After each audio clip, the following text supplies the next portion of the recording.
ಹಸಿರು ಸೇನೆಯ ನೇತೃತ್ವದಲ್ಲಿ ಇಡೀ ರಾಜ್ಯಾದ್ಯಂತ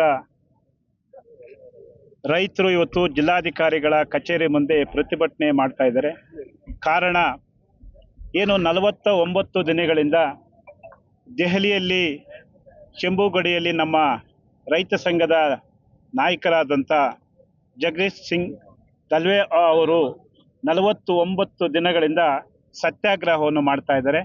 ಯಾಕೆ ಸತ್ಯಾಗ್ರಹ ಮಾಡ್ತಾ ಇದ್ದಾರೆ ಅಂದರೆ, ಇಡೀ ದೇಶದ ಅನ್ನದಾತರ ಪರವಾಗಿ ಏನು ಡಾಕ್ಟರ್ ಸ್ವಾಮಿನಾಥನ್ ವರದಿ ಜಾರಿ ಮಾಡಬೇಕು ಅಂತೇಳಿ ಕೊಟ್ಟರು, ಆ ವರದಿ ಆಗಬೇಕು ಅಂತೇಳಿ ಈ ಒಂದು 49 ದಿನಗಳಿಂದ ಸತ್ಯಾಗ್ರಹವನ್ನು ಮಾಡ್ತಾ ಇದ್ದಾರೆ. ಆ ಸತ್ಯಾಗ್ರಹ ಮಾಡ್ತಾ ಇದ್ರು ದಪ್ಪ ಚರ್ಮದ ನಮ್ಮ ನರೇಂದ್ರ ಮೋದಿಯವರು.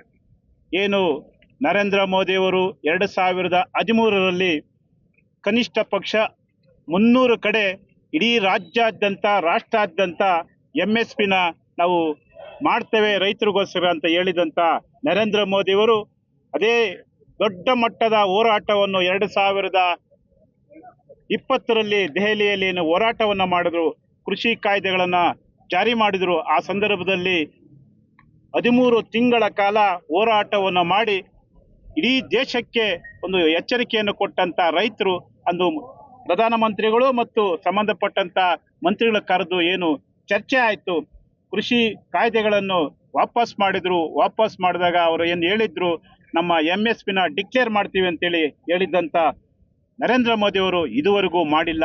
ಆ ಮಾಡಬೇಕು ಅಂತೇಳಿ ನಾವು ಇಡೀ ರಾಜ್ಯಾದ್ಯಂತ ಒತ್ತಾಯವನ್ನು ಮಾಡ್ತೇವೆ.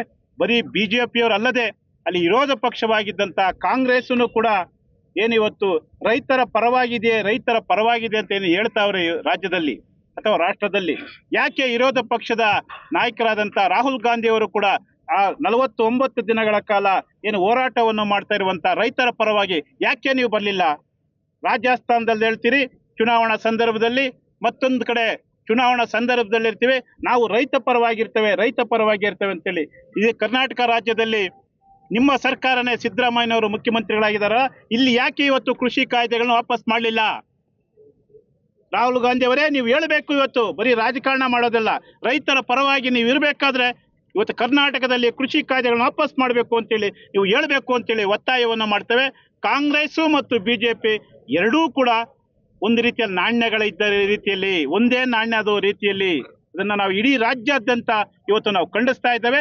ಅದೇ ರೀತಿ ಇವತ್ತು ನಮ್ಮ ಚಿಕ್ಕಬಳ್ಳಾಪುರ ಜಿಲ್ಲೆಯಲ್ಲಿ ಇವತ್ತು ಏನು ಫಲವತ್ತಾದಂಥ ಕೃಷಿ ಭೂಮಿಗೆ ಕೈ ಹಾಕ ಕೊಟ್ಟಿದ್ದೀರಲ್ಲ, ನೀವು ನಾಚಿಕೆ ಆಗಲಿಲ್ವೇ? ಜಿಲ್ಲಾಡಳಿತ ಮತ್ತು ರಾಜ್ಯಾಡಳಿತ ಮತ್ತು ಜಂಗಮಕೋಟೆ ಭಾಗದಲ್ಲಿರ್ಬೋದು ಅಥವಾ ನಮ್ಮ ಬಾಗೇಪಲ್ಲಿ ಭಾಗದಲ್ಲಿರ್ಬೋದು, ಕೃಷಿ ಫಲವತ್ತಾದ ಭೂಮಿಯನ್ನು ಯಾಕೆ ನೀವು ತಗೊಳ್ತಾ ಇದ್ರಿ? ಭೂಮಿ ಹೋದ್ರೆ ಮಣ್ಣು ತಿಂತೀರಾ ನೀವು? ಏನಾದರೂ ಬೇರೆ ತಿನ್ನಕ್ಕಾಗ್ತದ? ಅದರಿಂದ ಈ ಕೈಗಾರಿಕಾ ಕೃಷಿ ಭೂಮಿಯನ್ನು ಕೈ ಹಾಕಿದ್ರಿ, ದಯಮಾಡಿ ನೀವು ವಾಪಸ್ ಮಾಡಲೇಬೇಕು.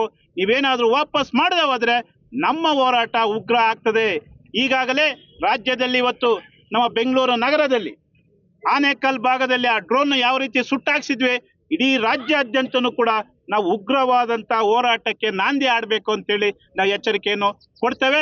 ಜೊತೆಗೆ ವಿದ್ಯುತ್ ಮಂತ್ರಿಗಳು ಇವತ್ತು ನಮ್ಮ ಜಿಲ್ಲೆಯಲ್ಲಿ ಇವತ್ತು ಏನು ರೈತನ ಮನೆಗೆ ಮತ್ತು ರೈತನ ತೋಟಕ್ಕೆ ಇವತ್ತೇನು ಪ್ರಯತ್ನವನ್ನು ತಾವು ಮಾಡ್ತಾ ಇದ್ರಿ, ನಾಗರಿಕರ ಎಲ್ರಿಗೂ ಕೂಡ ಮೀಟರ್ ಹೊರಟಿದ್ರಿ. ಇವತ್ತು ಇದು ನಾವು ಖಂಡಿಸ್ತೇವೆ, ಇಡೀ ರಾಜ್ಯದಲ್ಲಿ ಖಂಡಿಸ್ತೇವೆ. ನೀವು ಹೊಸ ಮೀಟರ್ ಹಾಕ್ತಾ ಇದ್ರಲ್ಲ, ಯಾವ ಉದ್ದೇಶಕ್ಕಾಗಿ ಮೀಟರ್ನ ಹಾಕ್ತಾ ಇದ್ರಿ? ನೀವು ಬರೀ ಸಣ್ಣದಾಗಿ ಓಡ್ತಾ ಇದ್ರು ಕೂಡ ದೊಡ್ಡದಾಗಿ ಮೀಟರ್ ಓಡ್ತಾ ಇದ್ವಿ. ಇವತ್ತು ನೀವು ಮಾಡ್ತಾ ಇರೋದು ಏನಿವತ್ತು ನಮ್ಮ ಮಹಾರಾಷ್ಟ್ರದಲ್ಲಿ ಏನಿವತ್ತು ಅಂಬಾನಿವರೆಗೇನು ಪ್ರಯತ್ನವನ್ನು ಮಾಡಿದ್ರಿ, ಏನು ಫೋನ್ ಪ್ರಕಾರ ಫೋನಲ್ಲಿ ಏನು ನಾವು ಹಾಕಂಗೆ ದುಡ್ಡು ಮೊದಲೇ ಆ ರೀತಿ ನೀವು ಹೊರಟಿದ್ರಿ. ಇದು ನಾವು ಇಡೀ ಜಿಲ್ಲಾದ್ಯಂತ ಮೀಟರ್ಗಳು ಹಾಕಕ್ಕೆ ಏನಾದರೂ ಬಂದರೆ